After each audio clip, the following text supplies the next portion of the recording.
Hello, नमस्कार, जय हिंद, वंदे मातरम। दोस्तों, मैं आशुतोष आपके अपने YouTube channel JMD exam crack पर आप सभी का बहुत बहुत स्वागत करता हूं।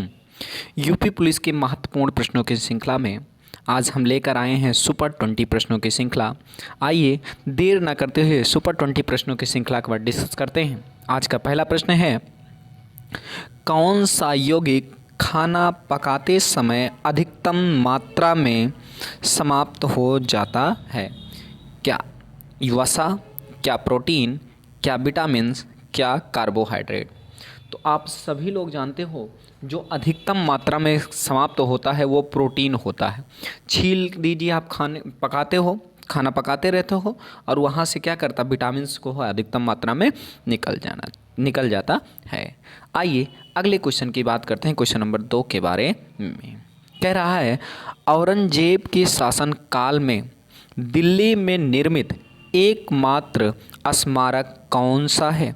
क्या मोती महल, क्या रंग महल, क्या मोती मस्जिद या दीवान ए खाक? तो आप सभी लोग जानते हैं जो है वो कौन सा है, मोती मस्जिद औरंगजेब के शासनकाल में बना था। बी फॉर बॉम्बे इसका करेक्ट आंसर हो जाएगा। आइए अगले प्रश्न की बात करते हैं, क्वेश्चन नंबर 3 के बारे में। कह रहा है, डेल्टा के किनारे लवणीयता होती है, कम, अस्थाई, ज़्यादा या अप्रभावित? तो डेल्टाओं के किनारे जो होती है वो आप सभी लोग जानते हो, डेल्टा के किनारे लवणीयता यानी खारता क्या होती है? कम होती है। क्या होती है? कम होती है। उम्मीद करते हैं मेरी बात अच्छे से आपको समझ में आ रही होगी। आइए क्वेश्चन नंबर 4 के बारे में बात करते हैं और समझने का प्रयास करते हैं। कह रहा, क्वाशियोर रोग किसकी कमी के कारण होता है?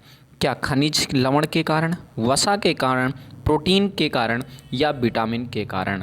तो आप सभी लोग जानते हो इसका सटीक आंसर है विटामिन्स के कारण क्वाशियोर रोग होता है। उम्मीद करते हैं मेरी बात अच्छे से क्लियर हो रही होगी। क्वेश्चन नंबर 5 के बारे में जानने का प्रयास करते हैं। क्वेश्चन नंबर 5 के बारे में कह रहा है, अप्रैल 2023 में अज्ञात शवों की पहचान करने के लिए डीएनए डेटाबेस तैयार करने वाला भारत का पहला राज्य कौन है? क्या हिमाचल प्रदेश, क्या गुजरात, क्या तेलंगाना, क्या उत्तर प्रदेश? तो आप सभी लोग जानते हो इसका सटीक आंसर है हिमाचल प्रदेश। कहाँ है? हिमाचल प्रदेश डीएनए के द्वारा जारी करता है। आइए क्वेश्चन नंबर 6 के बारे में बात करते हैं और समझने का प्रयास करते हैं। क्वेश्चन नंबर 6 के बारे में कह रहा है, गतिशील वाहन के अचानक रुकते ही यात्री सामने की ओर क्यों गिर पड़ता है? नंबर 1, शरीर का निचला भाग रुक जाता है लेकिन ऊपरी भाग जड़त्व के कारण गतिशील रहता है। अगला, यह एक स्वैच्छिक क्रिया है, यात्री अपनी सावधानी के कारण धक्का लगाते हैं। तो आप सभी लोग जानते हो अचानक अगर गाड़ी रुकती है तो आगे की ओर गतिशील हो जाती है, इस कारण ऐसा झुकाव होता है। तो इसका जड़त्व का कारण न्यूटन का प्रथम नियम है, गैलीलियो का नियम जिसे कहते हैं। इसका करेक्ट आंसर पहला हो जाता है। आइए क्वेश्चन नंबर 7 और 8 के बारे में बात करते हैं। कह रहा, रथ यात्रा महोत्सव कहाँ होता है? क्या कोणार्क में, क्या पुरी में, क्या द्वारिका में, क्या हरिद्वार में? तो आप सभी लोग जानते हो रथ यात्रा महोत्सव पुरी में होता है। कहाँ पर?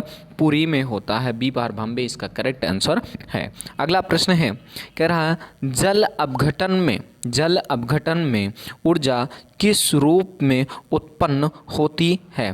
क्या प्रकाश में, क्या ऊष्मा में, क्या ध्वनि में, क्या अम्ल में? जल अपघटन में ऊर्जा किस रूप से उत्पन्न होती है? तो आप जानते हो ऊष्मा के रूप में होती है। कैसे? ऊष्मा के रूप में होती है। आइए क्वेश्चन नंबर 9 और 10 के बारे में बात करते हैं, आज के अच्छे प्रश्न के बारे में और समझने का प्रयास करते हैं। क्वेश्चन नंबर 9 और 10 के बारे में आइए थोड़ा सा क्वेश्चन को समझते हैं 9 और 10 के बारे में। कह रहा 9 नंबर क्वेश्चन, निम्नलिखित में से कौन ईंधन तत्व नहीं है? क्या यूरेनियम, क्या रेडियम, क्या थोरियम, क्या हीलियम? तो आप सभी लोग जानते हो ईंधन का तत्व हीलियम नहीं है। हीलियम एक प्रकार की क्या है? गैस है। बाकी सारे के सारे क्या हैं? पदार्थ हैं जो कि तत्व हैं जो ईंधन के उपयोग में किए जाते हैं। हीलियम को गैस के रूप में प्रयोग किया जाता है। कह रहा निम्नलिखित में से किस रंग का सबसे लंबा तरंगदैर्घ्य होता है? क्या लाल, क्या पीला, क्या नीला, क्या लाल या हरा? तो आप सभी लोग जानते हो कौन सा होता है? लाल रंग के लिए सबसे लंबा तरंगदैर्घ्य होता है। आपको मेरे द्वारा पढ़ाए गए प्रश्नों की श्रृंखला आपको कैसे लग रही है? कमेंट के माध्यम से हमें ज़रूर बताइए ताकि ऐसे ही क्वेश्चन हम और लाते रहें। अगले प्रश्न की बात करते हैं। श्रीहरिकोटा रेंज जो कि भारत का उपग्रह छोड़ने का केंद्र है, किस राज्य में स्थित है? क्या महाराष्ट्र, क्या तमिलनाडु, क्या केरल, क्या आंध्र प्रदेश? तो आप सभी लोग जानते हो कहाँ पर है? तो ये सटीक आंसर है आंध्र प्रदेश में है। कहाँ पर है? आंध्र प्रदेश में है। उम्मीद करते हैं मेरी बात बी फॉर बॉम्बे इसका सटीक आंसर होगा। आइए अगले क्वेश्चन की बात करते हैं। क्वेश्चन नंबर 12 के बारे में और समझने का प्रयास करते हैं। चीन और जापान के प्रचंड और विनाशकारी उष्णकटिबंधीय चक्रवातों को क्या कहा जाता है? क्या प्रभंजन कहा जाता है, या बम्बडर कहा जाता है, या टाइफून्स कहा जाता है, या ब्लीज कहा जाता है? तो आप सभी लोग जानते हो इसको टाइफून्स कहा जाता है। कहाँ? जापान में जो चक्रवात आते हैं उसे हम क्या कहते हैं? टाइफून के नाम से जाने जाता है। क्वेश्चन नंबर 13 के बारे में जानते हैं और अच्छी तरीके से समझते हैं। सूर्य से ऊर्जा तक ऊष्मा के संचरण की विधि कौन सी है? क्या चालन है, क्या केवल संवहन है, क्या विकिरण है, या संवहन विकिरण दोनों है? तो आप सभी लोग इसका आंसर दे सकते हैं। जो है वो संवहन विधि द्वारा होता है। सूर्य से पृथ्वी तक ऊष्मा का संचरण संवहन विधि द्वारा होता है। आइए आज के प्रश्नों की झड़ी को हम समझते हैं और अच्छे तरीके से बताने का प्रयास करते हैं अंतिम सेकंड लास्ट प्रश्नों के बारे में। 14 प्रश्न क्या कह रहा है? मनुष्य के शरीर का तापमान कितना होता है? क्या 40 फ़ारेनहाइट, क्या 100 फ़ारेनहाइट, क्या 37 डिग्री सेल्सियस, या 40 डिग्री सेल्सियस? तो मनुष्य का जो होता है आप जानते हो 37 सेंटीग्रेड ताप होता है मनुष्य का। आज के अंतिम प्रश्न की बात करते हैं। बताइएगा, प्रश्न है उस्ताद बिस्मिल्लाह खां किस वाद्य यंत्र के वादक थे?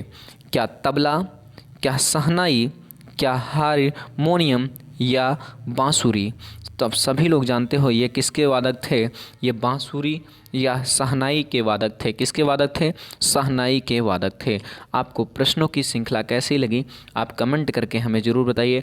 अगर आपको प्रश्नों की श्रृंखला अच्छी लग रही हो तो चैनल को लाइक सब्सक्राइब करना मत भूलिएगा और अपने मित्रों तक अवश्य शेयर करते रहिएगा ताकि ऐसे ही वीडियो हमें बनाने के लिए प्रोत्साहन मिलता रहे। मिलते हैं नेक्स्ट वीडियो में, तब तक के लिए जय हिंद, वंदे मातरम। दोस्तों अपना बहुत बहुत ख्याल रखिएगा।